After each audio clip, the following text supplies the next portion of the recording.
বিহার পর্বের তৃতীয় ভিডিও নিয়ে চলে এসেছি। আমার আগের ভিডিওগুলো যারা দেখেননি আই বাটনে দেয়া রইল, দেখে নেবেন।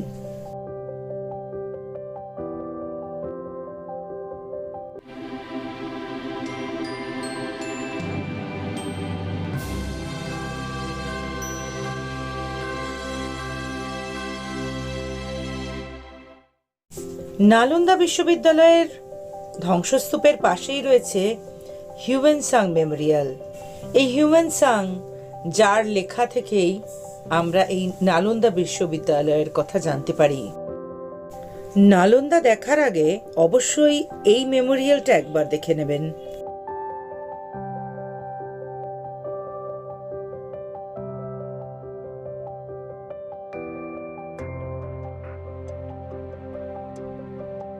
এই ঘণ্টাটা পাথরের, এর গায়ে বৌদ্ধদের লোটাস সূত্র লেখা আছে। প্রাচীন ভারতের 16টি মহাজনপদের একটি ছিল মগধ। খ্রিস্টপূর্ব 5ম শতাব্দীতে যার রাজধানী ছিল রাজগৃহ। অতীতের সেই রাজগৃহই আজকের রাজগীর, যা বিহারের নালন্দা জেলায় অবস্থিত। এখানে মূলত হিন্দি ও মগধী ভাষার প্রচলন আছে। পাটনা থেকে 100 কিলোমিটার দূরে পাহাড় ও জঙ্গলের মাঝখানে অবস্থিত হিন্দু, জৈন ও বৌদ্ধ ধর্মের ধার্মিক স্থল এই রাজগীর। রাজগীরে কি কি দেখার জায়গা আছে এবং কিভাবে এই জায়গাগুলো ঘুরে দেখতে হবে, সব বৃত্তান্ত নিয়েই আমার আজকের এই ভিডিওটা। রাজগীর ঘুরে দেখতে গেলে আপনাকে টোটো, টাঙ্গা সবই নিতে হবে। কিছু জায়গায় টাঙ্গা যাবে, কিছু জায়গায় টোটো। প্রথমে একটা টোটো নিয়ে আমরা বেরিয়ে পড়লাম এবং পৌঁছে গেলাম আমাদের প্রথম দর্শনীয় স্থান Monier Math.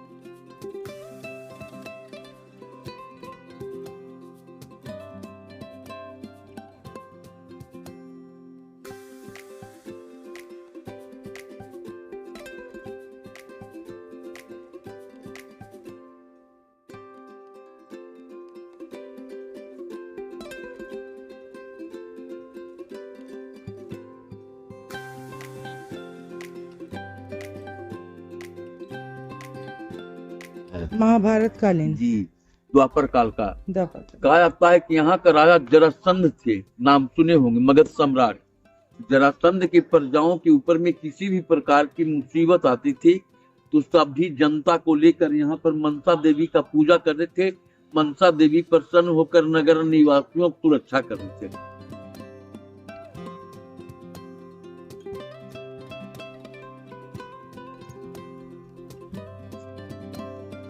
Archaeological survey of ইন্ডিয়ার অনুসারে এটি খ্রিস্টপূর্ব 4র্থ থেকে 6ষ্ঠ শতাব্দীর মধ্যে গুপ্ত যুগে নির্মিত একটি মন্দির, যা নাগ দেবতাকে উৎসর্গীকৃত। পালি সাহিত্যে এটি মণিমালা চৈত্য আর মহাভারতে মণিনাগ মন্দির নামে উল্লিখিত।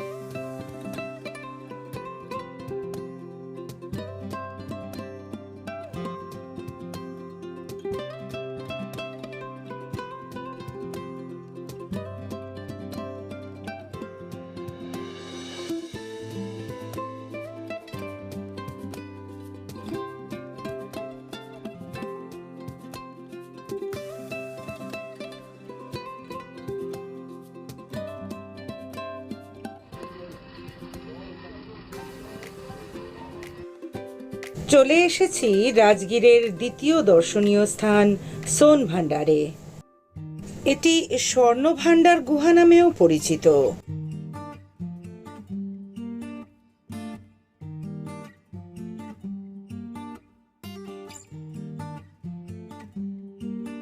রাজগীর রত্নাগিরি, বিপুলগিরি, বৈভারগিরি, সোনগিরি ও উদয়গিরি নামের 5টি পর্বত দ্বারা বেষ্টিত, যার বৈভারগিরি পর্বতে 2টি মানব নির্মিত গুহা আছে। বলা হয়ে থাকে এই গুহার মধ্যেই একটি দরজা আছে, যার পিছনে লুকানো আছে বিম্বিসারের ধন সম্পদ।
একসময় ইংরেজরা এই ধন সম্পদ উদ্ধার করার জন্য গুহার গায়ে কামান দেখেছিল।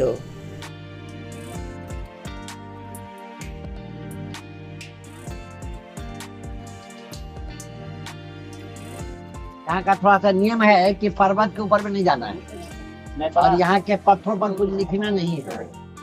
इसके भीतर आवाज इको होता है। मैं इसका कहानी बताऊंगा, आप लोग शांत होकर सुनेंगे।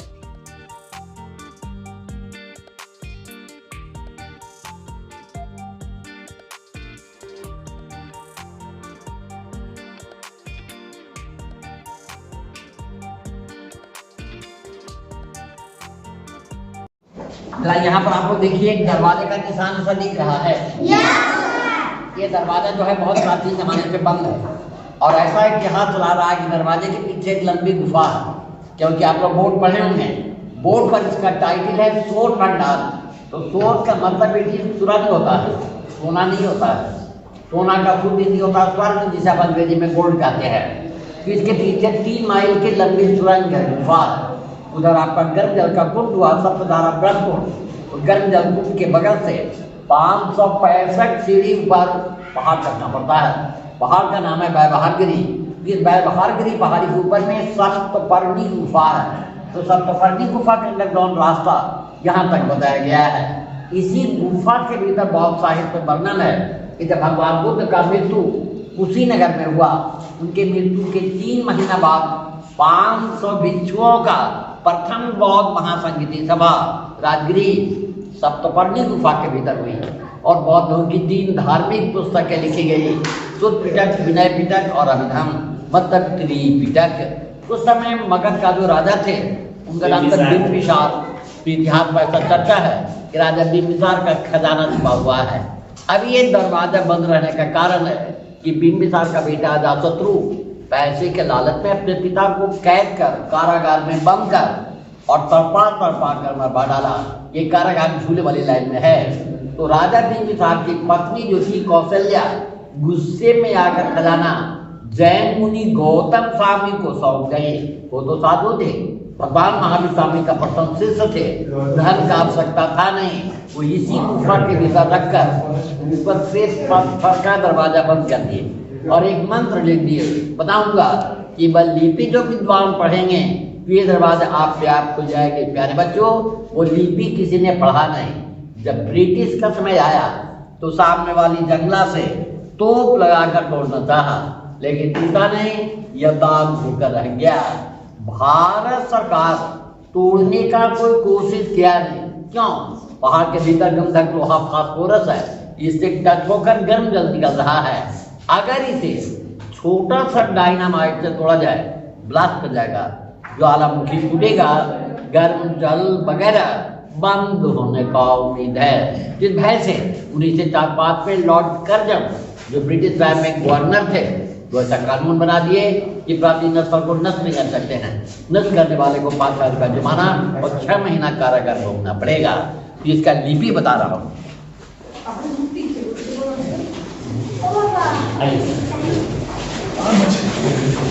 हाँ प्यारे बच्चों, यही देखिए शिलालिपि का भाषा है।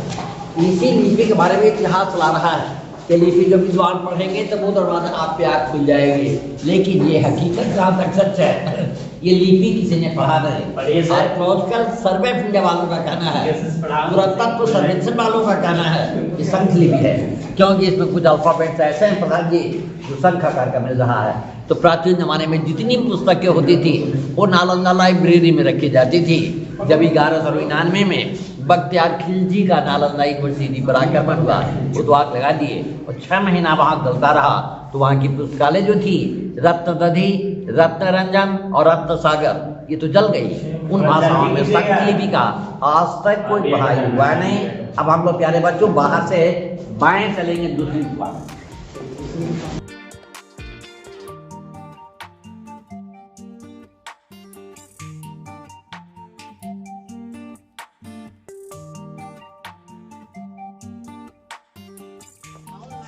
आइए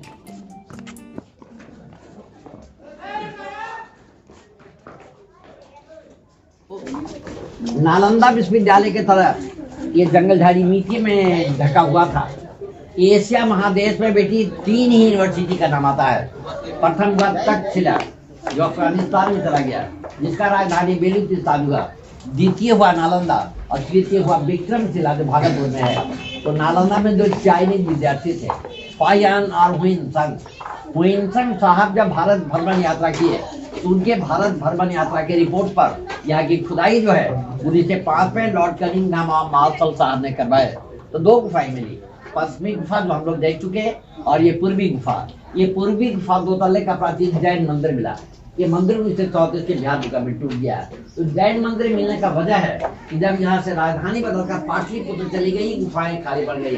तो 1700 पूर्व गुप्ता पीरियड में जैन मुनि भैरव देव और जैन तीर्थंकरों का मूर्ति है। तो गुप्ता पीरियड में विद्यार्थी जी जैन धर्म में 2 भाग हुआ था, दिगंबर और श्वेतांबर। यहाँ के पत्थरों पर देखिए 2 संप्रदायों की प्रतिमा है। अब जैसे यहाँ पर कमल फूल का चिन्ह है और ये बिना वस्त्र का प्रतिमा है, अर्थात दिगंबर। 6ठे तीर्थंकर पद्म प्रभु, हाथी का चिन्ह श्वेतांबर। दूसरा तीर्थंकर अजीता स्वामी और सिंह का 2 मूर्ति श्वेतांबर। 24वां तीर्थंकर भगवान महावीर स्वामी। जब मुस्लिम का सत्ता आया, बख्तियार खिलजी जिन्होंने 1199 में नालंदा विश्वविद्यालय में आग लगाए, तो 12वीं शताब्दी में उन्होंने नष्ट किया, बर्बाद किया। अब इसी तरह का एक फिगर प्यारे बच्चों इधर देखिए, कॉर्नर में भी भगवान महावीर स्वामी का है। राजा बिंबिसार के समय में प्राचीन महल कहाँ रहा होगा? ये मगध का प्राचीन नाम हुआ गिरिब्रज। गिरी का तोता पहाड़ और ब्रज का तोता बासु। यहाँ पर 5 पहाड़ियाँ हैं। बिपुलगिरी नाम याद रखिएगा, इम्पोर्टेंट है, परीक्षा में भी आता है। 1 नंबर का नाम Vipulgiri, 2 number Ratnagiri, 3 number Udaygiri, 4 number Sonagiri और ये 5 नंबर व्यवहारगिरी हुआ। इसी 5 पहाड़ के भीतर अब ऐसा अनुमान लगाया जाता है कि राजा बिंबिसार का महल रहा होगा। लेकिन हमेशा प्रकृति का आपदा भूकंप आता रहा, महल तो जंगल झाड़ी मिट्टी में दब गया और नया राजगिरी बस स्टेशन के पास हुआ है। That's all.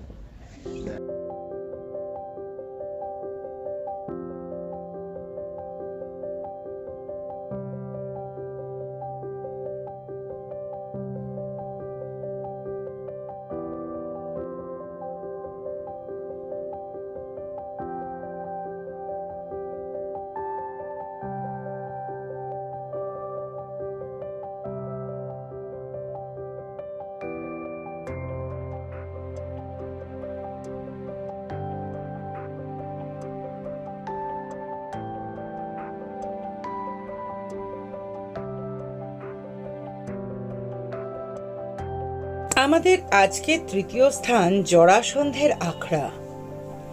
এই আখড়ার উল্লেখ মহাভারতেও পাওয়া যায়।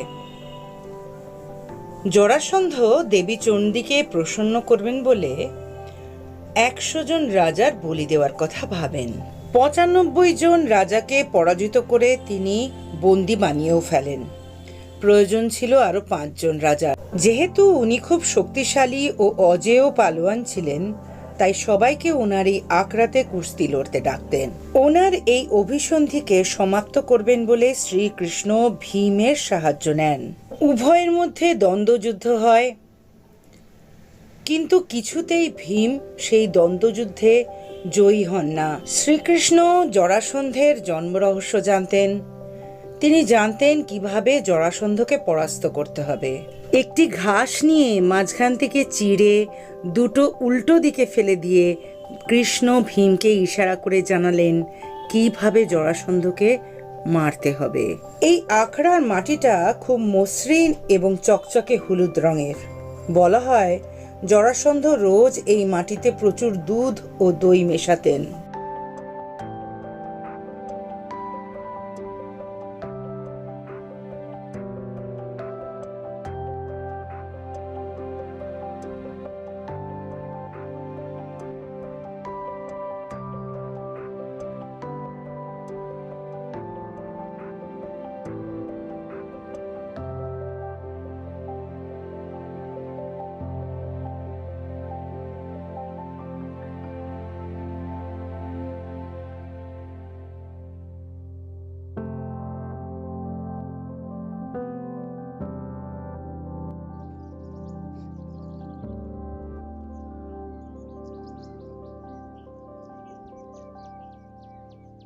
জরাসন্ধের আখড়া থেকে বেরিয়ে রওনা দিলাম আমাদের পরবর্তী গন্তব্যের দিকে। রাজগীরের এখন নতুন আকর্ষণ ওয়াইল্ড লাইফ সাফারি, আর তার মধ্যে রয়েছে গ্লাস ব্রিজ। যদিও সময়ের অভাবে সেইগুলোর কোনোটাই আমরা ঘুরে দেখলাম না, ওটা একটু সময় সাপেক্ষ ব্যাপার। টোটো করে এই অবধি ঘুরে এবার আমরা নিয়ে নিয়েছি টাঙ্গা। এখান থেকে যেতে হবে পরবর্তী গন্তব্য শান্তিস্তূপ টাঙ্গায়।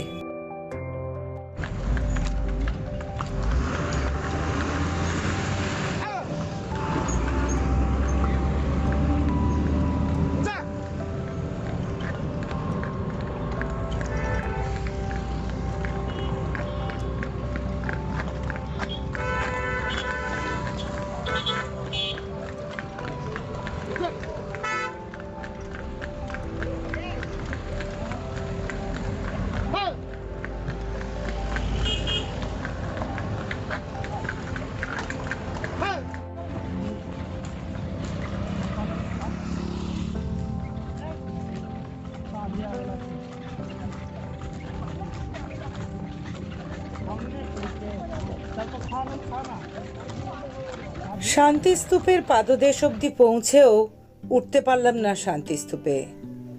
একটা টোটো নিয়ে রওনা দিলাম ঘোড়াকাটোরা লেকের দিকে।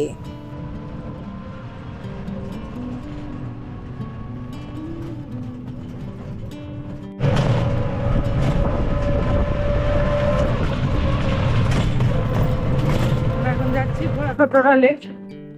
আমাদের নিতে হচ্ছে একটা টোটো রিজার্ভ করে নিচ্ছি। শান্তিস্তূপের তো লাইন হয়েছে, যে শান্তিস্তূপের কিছু অংশ বন্ধ করে দেওয়া হয়েছে। দুটো বড়টা খুলবে, ততক্ষণে আমরা ঘোড়াকাটোরা লেক ঘুরে আছি। দেখি তারপরে আমরা শান্তিস্তূপ দেখার সুযোগটা পাই কিনা।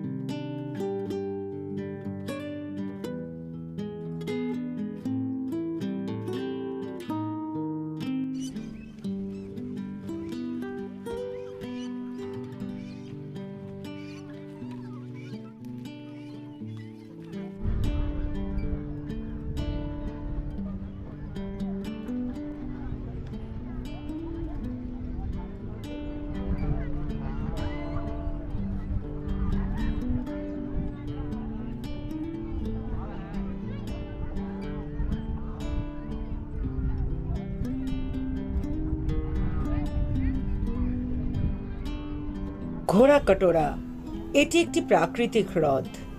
হ্রদটি 3 দিকে পাহাড় দিয়ে ঘেরা। শীতকালে সাইবেরিয়া ও মধ্য এশিয়া থেকে পরিযায়ী পাখিদের আকর্ষণ করে। হ্রদের মাঝখানে একটি বুদ্ধের মূর্তি আছে, 70 ফুট লম্বা। মূর্তিটি বেলে পাথর দিয়ে তৈরি।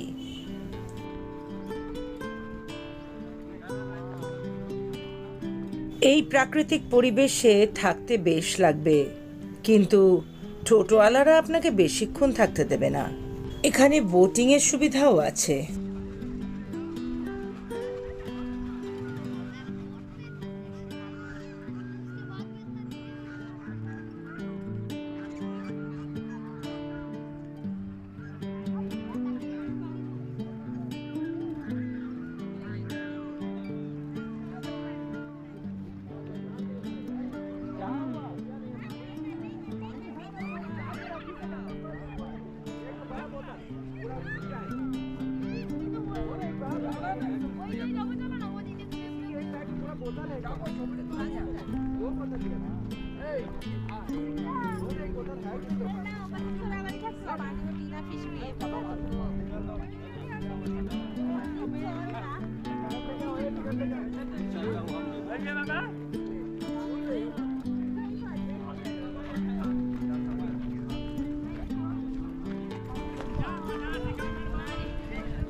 শীতকালে রাজগীরে যা ভিড় হয় তার একটু নমুনা আপনাদের দেখাই।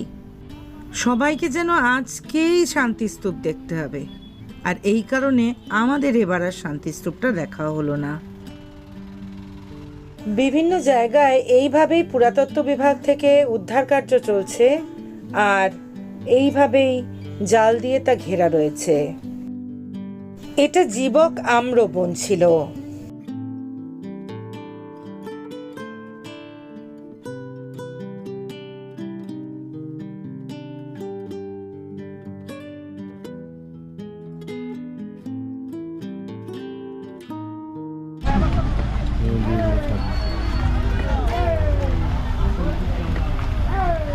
কলকাতার জ্যাম ভুলে যাব, এই জ্যাম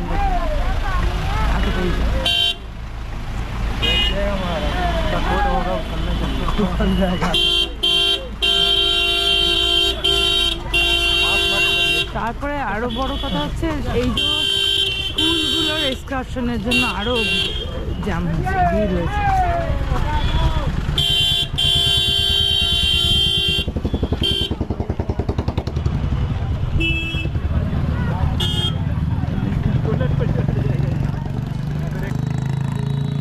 আজকের শেষ দর্শনীয় স্থান পাণ্ডুপোখর। রাজগীরে 22 একর জমি নিয়ে রয়েছে এই পাণ্ডুপোখর নামের জায়গাটা।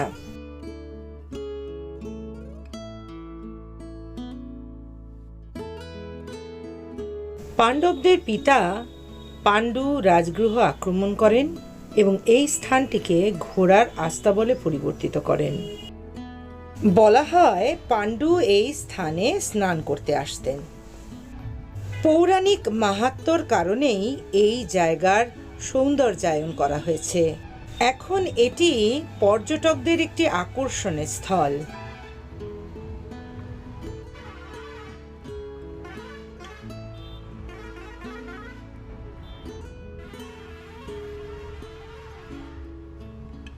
লেকের মাঝ বরাবর পাণ্ডুর একটি বিশাল মূর্তি স্থাপন করা হয়েছে।